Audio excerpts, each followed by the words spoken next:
Young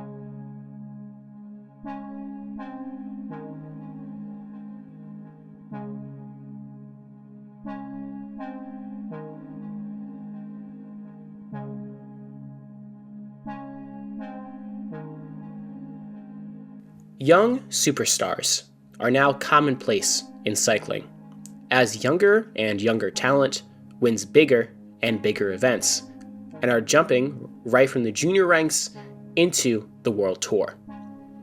It wasn't always like this, and it was a huge surprise when a young rider immediately could compete at the top level. 2 decades ago, one of these riders conquered the Giro d'Italia at the age of just 22. This was, of course, Damiano Cunego, the Little Prince. At the 2003 Giro d'Italia, Cunego made his Grand Tour debut in support of Gilberto Simoni with Team Seiko, who would go on to win the Giro.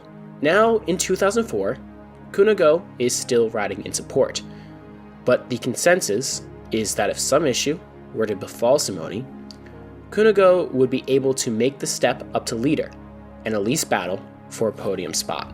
He started winning early, taking stage 2 in a group sprint, his first stage win, and one that was celebrated throughout the team.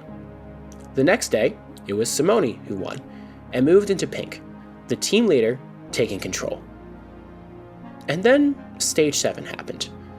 With everyone marking Simoni, it opened the door for Cunego to open the sprint on the final climb, taking his second stage win and a time bonus that gave him the pink jersey.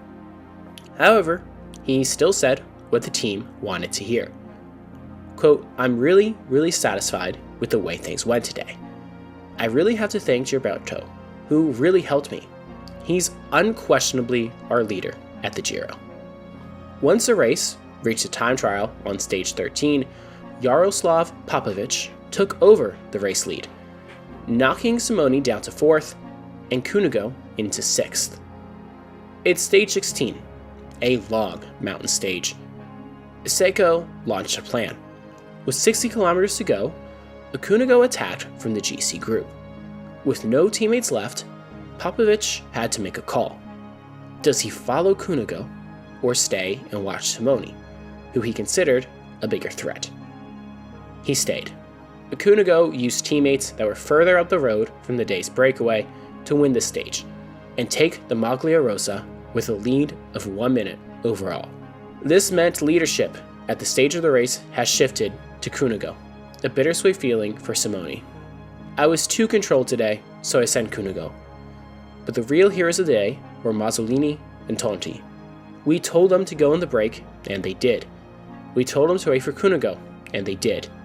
We told them to ride hard, and they did.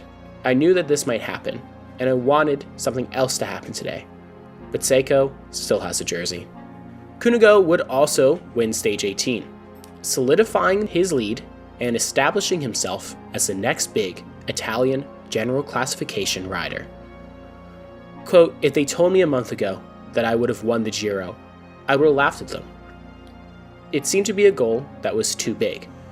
But evidently, I have matured quickly, and I knew how to take advantage of my chances."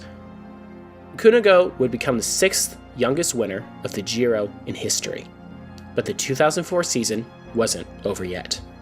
The Giro Lombardia was first held in 1905, and the Race of the Falling Leaves is one of cycling's 5 monuments.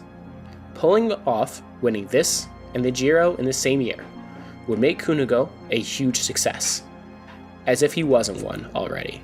After a long day in the saddle, with some of the toughest and steepest hills this region of Italy has to offer, a small group is headed to the finish in Como. They all watch each other as they pass on their 1 kilometer to go banner. Cunego is sitting second wheel, trying to be aware of the action behind, but not do any of the work on the front. He waited, and timed it perfectly, sprinting around the leaders and winning another iconic Italian race. The Tifosi fell in love. That spelled doom. Quote, "I coped with being a champion well at first, because I managed to back up the Giro with a win at Il Lombardia at the end of 2004. But from 2005, my life changed. That winter, I had so many engagements, and I struggled to adapt because I could no longer do the job I was paid to do.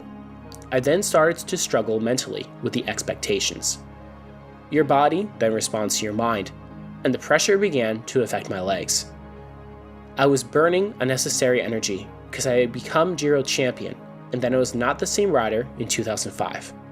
I realized how hard it was to stay at the top.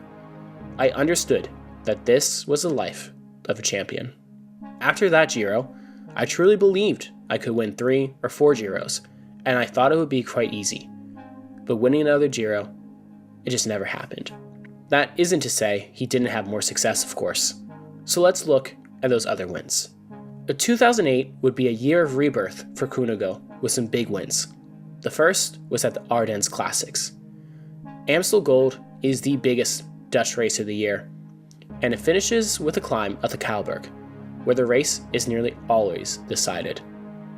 Right now, as I hit the climb, Spanish national champion Joaquim Rodriguez is in the lead, and Cunego sits second, with a small group following them. Cunego keeps looking over his shoulder to try and see who will make their move first, and it's the Luxembourgian Frank Schleck taking the initiative. He won here in 2006 and knows exactly the kind of effort the race takes. Cunego is the only one who can match Schleck's turn of pace, and the two speed away on the Kouwberg, hitting 400 meters to go, then 300, then they almost turn off the course and have to swing back across the road as it flattens out. This allows Cunego to slip by. He sprints to the line in the drops, never in doubt for the last 50 meters, and the Prince can put his Classics crown on yet again. Cunego came into Lombardy in 2008 as the defending champion and aims to become one of just 3 men to ever win the race 3 times, and would elevate himself in Italian cycling history. Quote, probably you have to be born suitable for this race. The race itself was a beautiful win. He attacked solo and broke away, savoring the moment. It has been a long time since I finished solo. In the last kilometer, I felt very secure of myself, and I was taking in all of the public's applause. He'd go on to win a few more times, notably 2 stages at the 2009 Vuelta, but Cunego's career will almost always be something of a what if.